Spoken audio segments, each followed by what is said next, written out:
नमस्कार मित्रों, मैं चतुर्भुज यादव, ARP बक्सा जौनपुर। मेरे प्यारे अध्यापक भाइयों बहनों, संघर्ष की इस घड़ी में हम एक ओर जहां कोविड-19 जैसी वैश्विक महामारी से जूझ रहे हैं, वहीं दूसरी तरफ हम लोग ध्यानाकर्षण, आधारशिला और शिक्षण संग्रह जैसे मॉड्यूलों को पढ़ रहे हैं और ऑनलाइन शिक्षण जैसा कार्य कर रहे हैं और दीक्षा ऐप से रजिस्ट्रेशन भी कर रहे हैं। तो संघर्ष की इस घड़ी में मैं अपने समस्त शिक्षक भाइयों बहनों को नमन करता हूं। आज हम लोग चर्चा करेंगे शिक्षण संग्रह भाग 1 पर। मित्रों, शिक्षण संग्रह में कुल 6 भाग हैं, जिसमें पहला भाग है शिक्षण संग्रह की अवधारणा एवं आवश्यकता। आज हम लोग भाग 1 पे चर्चा करेंगे 6 भागों में से। तो इसकी क्या अवधारणा है, क्या आवश्यकता है और शिक्षण संग्रह है क्या? शिक्षण संग्रह क्या है? एक प्रश्न ये उठता है इसकी अवधारणा के साथ कि शिक्षण संग्रह क्या है। तो हम लोग पहले इस बात को यहीं छोड़ते हैं, इन तथ्यों पर पहले विचार करते हैं। शिक्षण अधिगम प्रक्रिया को प्रभावित करने वाला कारक।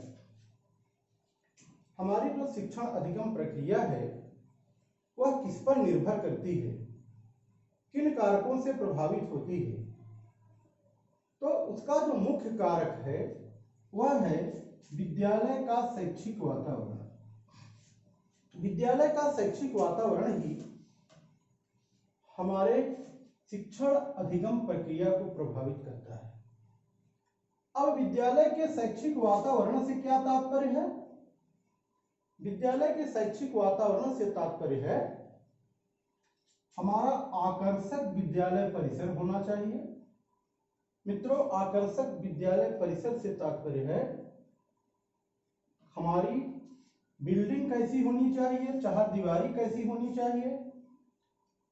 तो इसके लिए इस समय एक बिल्डिंग का कॉन्सेप्ट चल रहा है, बाला, बिल्डिंग एज लर्निंग एड, विद्यालय सीखने के सहायक के रूप में। विद्यालय सीखने में सहायक कैसे होगा? जब विद्यालय का परिसर आकर्षक होगा, विद्यालय की चारदीवारी राष्ट्रीय प्रतीकों, पशु पक्षियों और रोचक खेलों, रंगीन चित्रों से सुसज्जित होगी। अगली बात, अध्यापक का शिक्षण कौशल और शिक्षण योजना कैसी है? अब शिक्षण कौशल एवं शिक्षण योजना के साथ साथ हमको विद्यालय में समय सारणी और शिक्षक डायरी,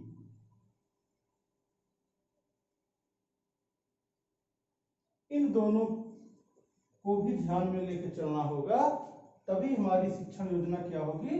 प्रभावशाली होगी। अगली बात, विद्यालय में कक्षानुसार वांछित लर्निंग आउटकम आना चाहिए। किस कक्षा का क्या वांछित लर्निंग आउटकम है? जैसे इस समय हमको प्रेरणा लक्ष्य निर्धारित किया गया है मिशन प्रेरणा में, तो हमारा जो कक्षानुसार वांछित लर्निंग आउटकम है कम से कम प्रेरणा लक्ष्य के अनुरूप अवश्य होना चाहिए। फिर हमारे पास एक अच्छा पुस्तकालय होना चाहिए, एक ऐसी प्रयोगशाला होनी चाहिए जो बच्चों को गणित और वैज्ञानिक दृष्टिकोण पैदा करने में सहायक हो सके। ये रहा हमारा विद्यालय का शैक्षिक वातावरण और शिक्षण अधिगम प्रक्रिया को प्रभावित करने वाला इस पर हम लोगों ने चर्चा कर लिया। अब इनसे संबंधित, इस पूरी प्रक्रिया से संबंधित, शिक्षण अधिगम प्रक्रिया को प्रभावित करने वाले कारक से संबंधित जो समस्त सूचनाएं हैं, समस्त सूचनाएं एवं जानकारी,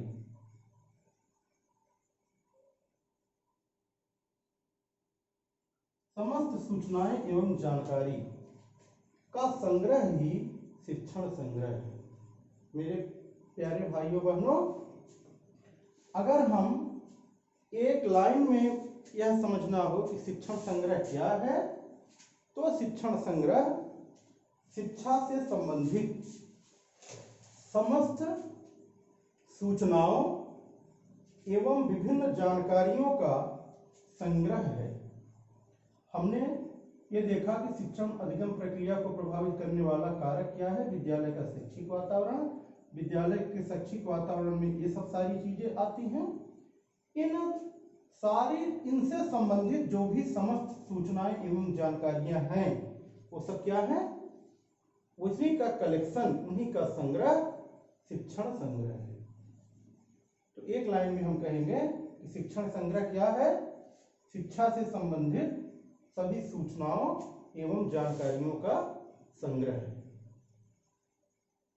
अब हम लोग देखते हैं कि इसका उपयोग, शिक्षण संग्रह का उपयोग कैसे करेंगे।